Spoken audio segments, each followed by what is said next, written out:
ಆಸ್ಪತ್ರೆಯಲ್ಲಿ ಬೆನ್ನು ನೋವಿಗೆ ಚಿಕಿತ್ಸೆ ಪಡೆಯುತ್ತಿರುವ ದರ್ಶನ್ಗೆ ಆಪರೇಷನ್ ಡೇಟ್ ಫಿಕ್ಸ್ ಆಗಿದೆಯಾ?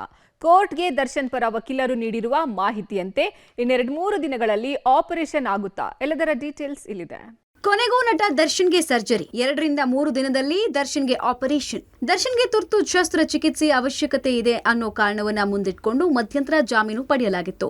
ಜಾಮೀನು ಸಿಕ್ಕು 5 ವಾರಗಳು ಕಳೆದರೂ ದರ್ಶನ್ ಶಸ್ತ್ರಚಿಕಿತ್ಸೆಗೆ ಒಳಪಟ್ಟಿಲ್ಲ. ಈ ವಿಷಯ ಸಾರ್ವಜನಿಕ ವಲಯದಲ್ಲೂ ಸಾಕಷ್ಟು ಆಕ್ರೋಶಕ್ಕೆ ಕಾರಣ ಆಗಿದೆ. 5 ವಾರಗಳಿಂದ ಫಿಸಿಯೋಥೆರಪಿ ಟ್ರೀಟ್ಮೆಂಟ್ ಪಡಿತಾ ಇದ್ದ ದರ್ಶನ್ಗೆ ಕೋರ್ಟ್ನಲ್ಲಿ ರೆಗ್ಯುಲರ್ ಬೇಲ್ ಕೂಡ ಸಿಕ್ಕಿಲ್ಲ. 6 ವಾರಗಳು ಮುಗಿಯುವಷ್ಟರಲ್ಲೇ ರೆಗ್ಯುಲರ್ ಬೇಲ್ ಸಿಗುತ್ತೆ ಅನ್ನೋ ಮಹಾ ನಿರೀಕ್ಷೆಯಲ್ಲಿದ್ದ ದಾಸನಿಗೆ ಬೇಲ್ ಸಿಗೋದು ಖಾತ್ರಿ ಕೂಡ ಆಗಿಲ್ಲ. ಹೀಗಾಗಿ ದರ್ಶನ್ಗೆ ಟೆನ್ಷನ್ ಶುರುವಾಗಿದೆ.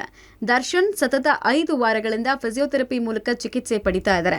ಡಿಸೆಂಬರ್ 11ನೇ ತಾರೀಕು ಮಧ್ಯಂತರ ಜಾಮೀನು ಅವಧಿ ಮುಕ್ತಾಯ ಬೆನ್ನಲ್ಲೇ ಸರ್ಜರಿಗೆ ನಟ ದರ್ಶನ್ ತಯಾರಾಗಿದ್ದಾರಂತೆ. 2 ರಿಂದ 3 ದಿನದಲ್ಲಿ ಶಸ್ತ್ರಚಿಕಿತ್ಸೆ ನಡೆಸೋಕೆ ವೈದ್ಯರು ಸಿದ್ಧತೆ ನಡೆಸಿದ್ದಾರೆ. ಈ ಬಗ್ಗೆ ನಿನ್ನೆ ದರ್ಶನ್ ಪರ ವಕೀಲ ಸಿ.ವಿ. ನಾಗೇಶ್ ಕೋರ್ಟ್ಗೆ ಮಾಹಿತಿ ಕೊಟ್ಟರು.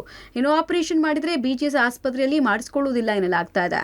ದರ್ಶನ್ ಸರ್ಜರಿಗೆ ಒಳಪಟ್ರೆ ಇನ್ನಷ್ಟು ದಿನಗಳ ಕಾಲ ವಿಶ್ರಾಂತಿ ಪಡಿಬೇಕಾಗುತ್ತೆ. ಅಲ್ಲದೆ ರೆಗ್ಯುಲರ್ ಬೇಲ್ ಮಂಜೂರಾಗದೇ ಇದ್ರೂ ಮಧ್ಯಂತರ ಜಾಮೀನು ಅವಧಿಯನ್ನು ವಿಸ್ತರಿಸುವಂತೆ ಕೋರ್ಟ್ಗೆ ಈಗಾಗಲೇ ಮನವಿ ಮಾಡಲಾಗಿದೆ.